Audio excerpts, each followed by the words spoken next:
11 ਸਾਲ ਦੀ ਉਮਰ ਵਿੱਚ ਵਜਨ 80 ਕਿਲੋ ਤੋਂ ਪਾਰ ਚਲਾ ਗਿਆ ਸੀ। ਮੋਟਾਪੇ ਤੋਂ ਪਰੇਸ਼ਾਨ ਬੱਚਾ ਜਿਸ ਦਾ ਕੁੜਤਾ ਪਜਾਮਾ ਪਾਇਆ ਦੇਖ ਕੇ ਪਿੰਡ ਦੇ ਲੋਕ ਉਸ ਨੂੰ ਸਰਪੰਚ ਜੀ ਕਹਿੰਦੇ ਹੁੰਦੇ ਸੀ।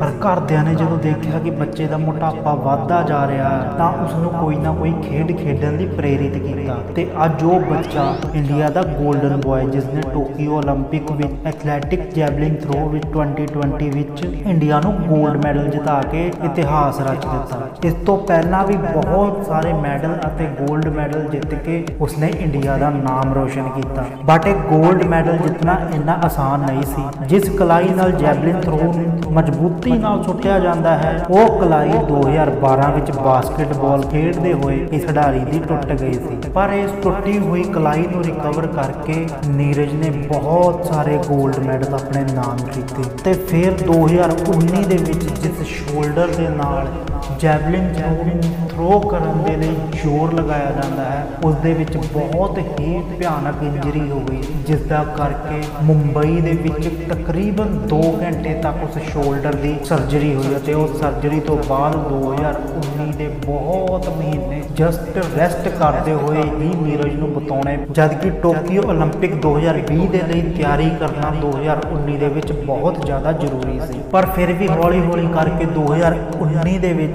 अपनी इंजरी तो रिकवर होके अपने आप ਨੂੰ ਇੰਨਾ ਜ਼ਿਆਦਾ ਪ੍ਰੈਕਟਿਸ ਵਿੱਚ ਢਾਲ ਦਿੱਤਾ ਕਿ 2020 ਦੇ ਵਿੱਚ ਹੋਣ ਵਾਲੇ ਟੋਕੀਓ 올림픽 ਦੇ ਵਿੱਚ ਆਪਣੇ ਆਪ ਨੂੰ ਕੁਆਲੀਫਾਈ ਵੀ ਕਰ ਲਿਆ। ਪਰ ਕੋਵਿਡ ਪੈਂਡੇਮਿਕ ਦਾ ਕਰਕੇ 2020 ਦੇ ਵਿੱਚ ਹੋਣ ਵਾਲੇ ਟੋਕੀਓ 올림픽 ਨੂੰ ਪੋਸਟਪੋਨ ਕਰ ਦਿੱਤਾ ਗਿਆ। ਪਹਿਲਾਂ ਤਾਂ ਇਸ ਗੱਲ ਤੋਂ ਬਹੁਤ ਜ਼ਿਆਦਾ ਪਰੇਸ਼ਾਨ ਹੋਇਆ ਸੀ ਨੀਰਜ, ਪਰ ਬਾਅਦ ਵਿੱਚ ਇਸ ਨੂੰ ਐਜ਼ ਏ ਓਪਰਚੁਨਿਟੀ ਲੈ ਕੇ ਆਪਣੇ ਆਪ ਨੂੰ ਹੋਰ ਜ਼ਿਆਦਾ ਤਰਾਸ਼ਣ ਦਾ ਫੈਸਲਾ ਕੀਤਾ, ਹੋਰ ਜ਼ਿਆਦਾ ਮਿਹਨਤ ਅਤੇ ਪ੍ਰੈਕਟਿਸ ਕਰਨ ਦਾ ਫੈਸਲਾ ਕੀਤਾ, ਜਿਸ ਦੀ ਬਦੌਲਤ 7 ਅਗਸਤ ਨੂੰ 골ਡ ਮੈਡਲ ਆਪਣੇ ਨਾਮ ਕੀਤਾ ਅਤੇ ਇੰਡੀਆ ਦਾ ਨਾਮ ਰੋਸ਼ਨ ਕੀਤਾ। ਤਾਂ ਆਓ ਜਾਣਦੇ ਹਾਂ ਇੰਡੀਆ ਦੇ ਨਿਊ 골ਡ ਸਟਾਰ ਦੀ ਕਹਾਣੀ ਰਿਚ ਪੰਜਾਬ ਮੋਟੀਵੇਸ਼ਨ ਦੇ ਨਾਲ। ਇਸ ਤੋਂ ਪਹਿਲਾਂ ਅਗਰ ਤੁਸੀਂ ਚੈਨਲ ਤੇ ਨਵੇਂ ਹੋ ਤਾਂ ਸਬਸਕ੍ਰਾਈਬ ਜ਼ਰੂਰ ਕਰਿਓ, ਤੁਹਾਡੀ ਸਪੋਰਟ ਦੀ ਬਹੁਤ ਜ਼ਿਆਦਾ ਜ਼ਰੂਰਤ ਹੈ। ਲਾਈਕ ਕਰਕੇ ਮੈਨੂੰ ਮੋਟੀਵੇਟ ਜ਼ਰੂਰ ਕਰਿਓ। ਅਗਰ ਕੋਈ ਵਿਚਾਰ ਜਾਂ ਸੁਝਾਅ ਹੈ ਤਾਂ ਕਮੈਂਟ ਕਰਕੇ ਮੈਨੂੰ ਦੱਸਿਓ ਅਤੇ ਇਨਫੋਰਮੇਸ਼ਨ ਪਸੰਦ ਆਈ ਤਾਂ ਆਪਣੇ ਦੋਸਤਾਂ ਨਾਲ ਜ਼ਰੂਰ ਸ਼ੇਅਰ ਕਰਿਓ।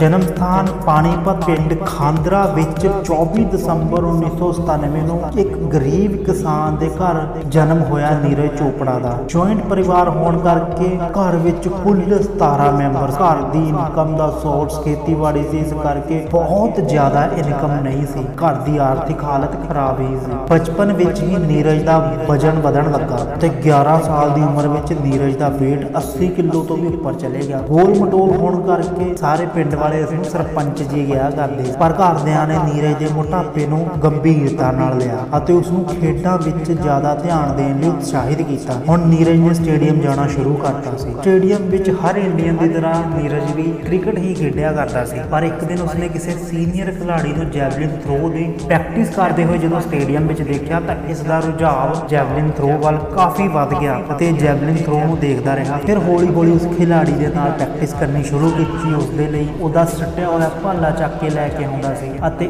ਇਦਾਂ ਹੀ ਕਰਦੇ ਕਰਦੇ ਜਦੋਂ ਨੀਰਜ ਨੂੰ ਮੌਕਾ ਮਿਲਦਾ ਸੀ ਜੈਵਲਿਨ ਥਰੋ ਕਰਨ ਦਾ ਨੀਰਜ ਕਰਦਾ ਸੀ। 11 ਸਾਲ ਦੀ ਉਮਰ ਵਿੱਚ ਹੀ ਨੀਰਜ ਨੇ ਜੈਵਲਿਨ ਨੂੰ 25 ਮੀਟਰ ਤੋਂ ਅੱਗੇ ਤੱਕ ਥਰੋ ਕਰ ਦਿੱਤਾ ਸੀ, ਜਿਸ ਕਰਕੇ ਉੱਥੇ ਖੜਾ ਹਰੇਕ ਸ਼ਖਸ ਹੈਰਾਨ ਸੀ ਕਿ ਇੱਕ 11 ਸਾਲ ਦਾ ਬੱਚਾ ਐਡੀ ਦੂਰ ਤੱਕ ਕਿਸ ਤਰ੍ਹਾਂ ਜੈਵਲਿਨ ਨੂੰ ਥਰੋ ਕਰ ਸਕਦਾ ਹੈ। ਤੇ ਉਸੇ ਦਿਨ ਹੀ ਪਤਾ ਲੱਗ ਗਿਆ ਸੀ ਕਿ ਇਹ ਬੱਚਾ ਇੱਕ ਦਿਨ ਇਤਿਹਾਸ ਰਚਣ ਜਾ ਰਿਹਾ। ਹੁਣ ਨੀਰਜ ਨੇ ਜੈਵਲਿਨ ਥਰੋ ਦੀ ਪ੍ਰੈਕਟਿਸ ਕਰਨੀ ਸ਼ੁਰੂ ਕਰ ਦਿੱਤੀ ਸੀ। घर की आर्थिक स्थिति खराब होने का करके घर दे उसनूं भाला खरीद के लैके नहीं दे सकते सन, क्योंकि उस टाइम से भाले की कीमत तकरीबन 1.5 लाख रुपया सी। पर घरदियां ने किसी तरह बहुत ज़्यादा मुश्किल के नाल एक 7,000 रुपये वाला सस्ता भाला नीरज नूं लैके दे दिता। हुण नीरज उस सस्ते भाले नाल ही प्रैक्टिस करनी शुरू कर दी ते दिन के कई घंटे प्रैक्टिस करता रहिंदा सी। अपनी मेहनत के सदका नीरज ने कई मैडल ते गोल्ड मैडल जिते।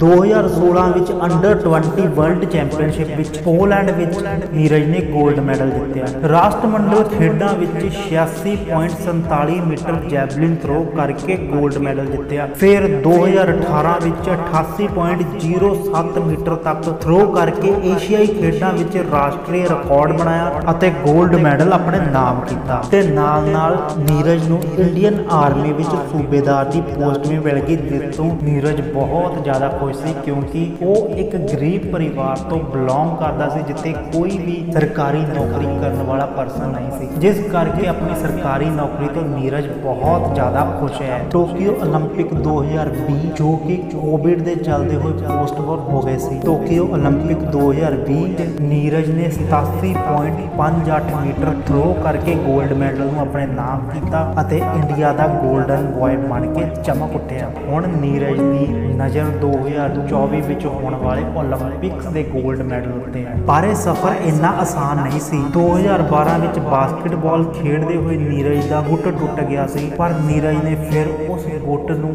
ਇੰਨਾ ਜ਼ਿਆਦਾ ਮਜ਼ਬੂਤ ਬਣਾ ਲਿਆ ਕਿ ਅੱਜ ਕਈ 골ਡ ਮੈਡਲ ਉਸੇ ਗੁੱਟ ਦੇ ਨਾਲ ਜੈਵਲਿਨ ਥਰੋ ਕਰਕੇ ਆਪਣੇ ਨਾਮ ਕੀਤੇ। ਇਸੇ ਤਰ੍ਹਾਂ 2019 ਵਿੱਚ ਨੀਰਜ ਲਈ ਕਾਫੀ ਮੁਸ਼ਕਲਾਂ ਭਰਿਆ ਰਿਹਾ, ਕਿਉਂਕਿ 2019 ਵਿੱਚ ਨੀਰਜ ਦੇ ਮੋਢੇ ਤੇ ਸੱਟ ਲੱਗ ਗਈ ਸੀ, ਜਿਸ ਕਰਕੇ ਨੀਰਜ ਨੂੰ ਸਰਜਰੀ ਕਰਾਉਣੀ ਪਈ ਸੀ, ਜੋ ਕਿ ਸਰਜਰੀ 2 ਘੰਟੇ ਤੱਕ ਚੱਲੀ ਸੀ। ਉਸ ਨੂੰ ਰਿਕਵਰ ਕਰਨ ਲਈ ਨੀਰਜ ਨੂੰ ਬਹੁਤ ਹੀ ਮਹੀਨੇ ਲੱਗ ਗਏ। 2020 ਦੇ ਵਿੱਚ ਟੋਕੀਓ 올림픽 ਹੋਣੇ ਸੀ। 2019 ਦੇ ਵਿੱਚ ਨੀਰਜ ਆਪਣੀ ਇੰਜਰੀ ਦਾ ਕਰਕੇ, ਉਸਦੀ ਸਰਜਰੀ ਦਾ ਕਰਕੇ ਬੈੱਡ ਉੱਤੇ ਪਿਆ, ਜਿਸ ਦਾ ਕਰਕੇ ਨਾ ਹੀ ਉਹ ਪ੍ਰੈਕਟਿਸ ਕਰ ਪਾ ਰਿਹਾ ਸੀ, ਨਾ ਹੀ ਖੇਡ ਪਾ ਰਿਹਾ ਸੀ। ਬਹੁਤ ਜ਼ਿਆਦਾ ਪਰੇਸ਼ਾਨ ਸੀ। ਫਿਰ ਵੀ ਕਿਸੇ ਤਰ੍ਹਾਂ ਆਪਣੇ ਆਪ ਨੂੰ ਰਿਕਵਰ ਕਰਕੇ ਨੀਰਜ ਨੇ 2020 ਵਿੱਚ ਹੋਣ ਵਾਲੇ ਟੋਕੀਓ 올림픽 ਵਿੱਚ ਆਪਣੇ ਆਪ ਨੂੰ ਕੁਆਲੀਫਾਈ ਕੀਤਾ। ਪਰ ਮੁਸੀਬਤਾਂ ਹਾਲੇ ਘੱਟ ਨਹੀਂ ਹੋਈਆਂ ਸੀ, ਕਿਉਂਕਿ 2020 ਦੇ ਵਿੱਚ ਜਦੋਂ 올림픽 ਹੋਣ ਹੀ ਵਾਲੇ ਸੀ, ਉਸੇ ਟਾਈਮ ਪੈਂਡੇਮਿਕ ਦਾ ਕਰਕੇ ਪੂਰੇ ਵਰਲਡ ਵਿੱਚ ਲੋਕਡਾਊਨ ਲੱਗ ਗਿਆ। ਸੋਸ਼ਲ ਗੈਦਰਿੰਗ ਬਿਲਕੁਲ ਹੀ ਬੰਦ ਹੋ ਗਈ ਸੀ, ਜਿਸ ਕਰਕੇ ਟੋਕੀਓ 올림픽 ਨੂੰ ਵੀ ਪੋਸਟਪੋਨ ਕਰਨਾ ਪਿਆ। ਪਹਿਲਾਂ ਤਾਂ ਨੀਰਜ ਇਸਦਾ ਕਰਕੇ ਬਹੁਤ ਜ਼ਿਆਦਾ ਪਰੇਸ਼ਾਨ ਹੋਇਆ ਕਿ ਮੈਂ ਇੰਨੀ ਮੁਸ਼ਕਲ ਆਪਣੇ ਆਪ ਨੂੰ ਫਿੱਟ ਕੀਤਾ, ਇੰਨੀ ਮੁਸ਼ਕਲ ਆਪਣੇ ਆਪ ਨੂੰ ਰਿਕਵਰ ਕੀਤਾ ਔਰ ਮੈਂ 올림픽 ਲਈ ਕੁਆਲੀਫਾਈ ਹੋਇਆ, ਪਰ ਹੁਣ 올림픽 ਪੋਸਟਪੋਨ ਹੋ ਗਏ ਹਨ। ਪਰ ਬਾਅਦ ਵਿੱਚ ਨੀਰਜ ਨੇ ਇਸੇ ਹੀ ਟਾਈਮ ਨੂੰ ਐਜ਼ ਏ ਅਪੋਰਚੁਨਿਟੀ ਲੈ ਕੇ ਬਹੁਤ ਜ਼ਿਆਦਾ ਮਿਹਨਤ ਕੀਤੀ, ਜਿਸ ਦਾ ਰਿਜ਼ਲਟ ਅੱਜ 골ਡ ਮੈਡਲ ਜਿੱਤ ਕੇ ਇੰਡੀਆ ਦੇ ਸਾਹਮਣੇ ਰੱਖ ਦਿੱਤਾ। ਤਾਂ ਦੋਸਤੋ, ਇਹ ਸੀ ਸਟੋਰੀ ਇੰਡੀਆ ਦੇ 골ਡਨ ਬॉय ਦੀ। ਅਗਰ ਤੁਹਾਨੂੰ ਸਟੋਰੀ ਪਸੰਦ ਆਈ ਤਾਂ ਵੀਡੀਓ ਨੂੰ ਲਾਈਕ, ਸ਼ੇਅਰ, ਸਬਸਕ੍ਰਾਈਬ ਜ਼ਰੂਰ ਕਰਿਓ। ਤਦ ਤੱਕ ਲਈ